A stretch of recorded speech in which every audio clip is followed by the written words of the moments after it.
নমস্কার বন্ধুরা, আজ আমি চলে এসেছি আরেকটা রেসিপি নিয়ে। আজকে বানাবো একেবারে বাঙালি স্টাইলে চিকেন কষা।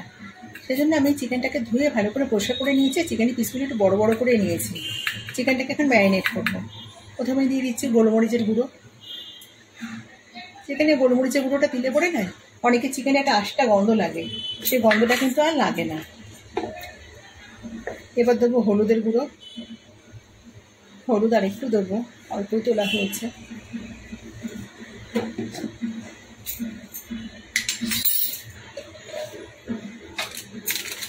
কাশ্মীরি লঙ্কার গুঁড়ো,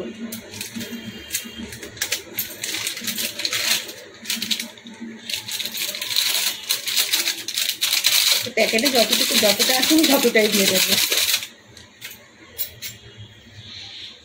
আর দেব টক দই। দইটাকে ফেটানো আছে। 1 2 ছোট চামচ তো তাই 2 চামচ টক দই দিয়েছি, বড় চামচ হলে 1.5 চামচ হবে।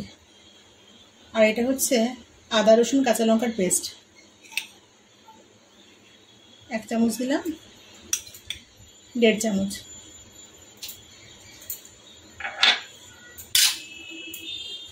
আর যেহেতু বাঙালি স্টাইলে রান্না করা, কাঁচা সর্ষের তেল তো মাখিয়ে রাখতেই হবে। একটু বেশি করে সর্ষের তেল দিয়ে দিলাম। হাফ পাতিলেবুর রস দেব।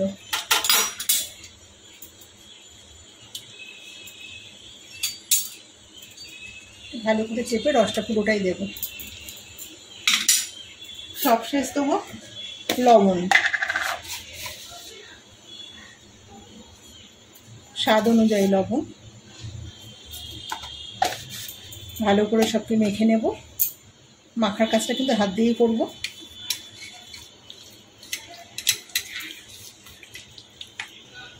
আধ ঘন্টার জন্য এটাকে রেস্ট রেখে দেবো। চিকেনটা ম্যারিনেট করে রাখা আধ ঘন্টা হয়ে গেছে। এখন কড়াইতে সর্ষের তেল বসিয়ে দিয়েছি। যেহেতু পুরো বাঙালি স্টাইলে রান্না হবে তাই সর্ষের তেলে হবে। তেল গরম হয়ে এসছে। এখন আমি এর মধ্যে একটা ফোড়ন দেবো। ফোড়নের জন্য দিয়ে দেবো একটা তেজপাতা,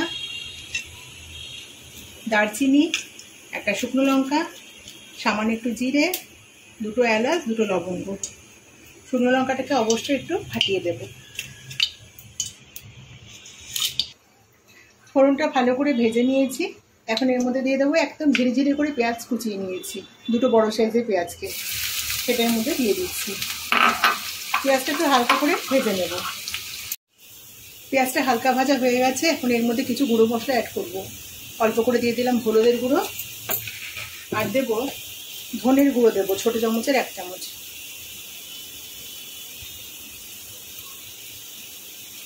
আর দেবো হাফ চামচ জিরের গুঁড়ো, ছোট চামচের কিন্তু একদম। আর এখানে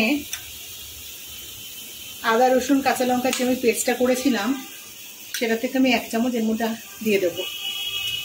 ম্যারিনেট তো করে রেখেছি, আবারও 1 চামচ এর মধ্যে দিয়ে দিলাম। সব দিয়ে ভালো করে আরও কষাতে থাকি। হাফ টমেটোকে নিয়ে আমি এটাকে গ্রেটারে ঘষে নিয়েছি, সেই পেস্টটার মধ্যে দিয়ে দিলাম। আবারও ভালো করে কষাবো। যত ভালো কষানো হবে রান্নার স্বাদ কিন্তু তত ভালো হবে। মশলাটা ভালো করে কষানো হয়ে গেছে। ম্যারিনেট করা চিকেনটার মধ্যে দিয়ে দিচ্ছি। ভালো করে আবার চিকেনটাকে দিয়ে কষিয়ে নেব। চিকেনটা কষানো হয়ে গেছে, চিকেন থেকে তেল ছেড়ে দিয়েছে।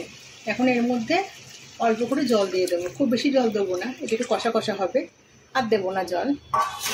আর কয়েকটা চিড়ে রাখা কাঁচা লঙ্কা এর মধ্যে দিয়ে দেবো। দিয়ে এটাকে ঢেকে দেবো সেদ্ধ হওয়ার জন্য। মাংসটা সেদ্ধ হয়ে গেছে। এখন এর মধ্যে দিয়ে দেবো 1 মুঠো ধনেপাতা কুচি। আর দেবো শাহি গরম মশলা একটুখানি, 1 চিমটে, বেশি দেবো না। যেহেতু আমি ধনেপাতার ব্যবহার করেছি, ভালো করে নেড়ে চেড়ে নেব। আমাদের কিন্তু বাঙালি স্টাইলে চিকেন কষা একেবারে রেডি। তাই একটু গ্রেভি রাখছি। আর বাঙালিরা কিন্তু একটু গ্রেভি খেতেই ভালোবাসে। একদম শুকনো দিয়ে ভাত বলুন, রুটি বলুন, পরোটা বলুন খেতে কিন্তু ভালো লাগে না। তাই একটু হালকা একটু গ্রেভি টাইপের রেখে দিলাম। বন্ধুরা এইভাবে একবার বানিয়ে খেয়ে দেখবেন, অসাধারণ লাগে খেতে। তো রেসিপিটা কেমন লাগলো কমেন্টে জানাবেন। রেসিপিটা ভালো লেগে থাকলে একটা লাইক তো দেবেনই। আর যে সমস্ত নতুন বন্ধুরা চ্যানেলটাকে এখনো সাবস্ক্রাইব করেননি তারা চ্যানেলটাকে সাবস্ক্রাইব করে আমার পাশে থাকবেন।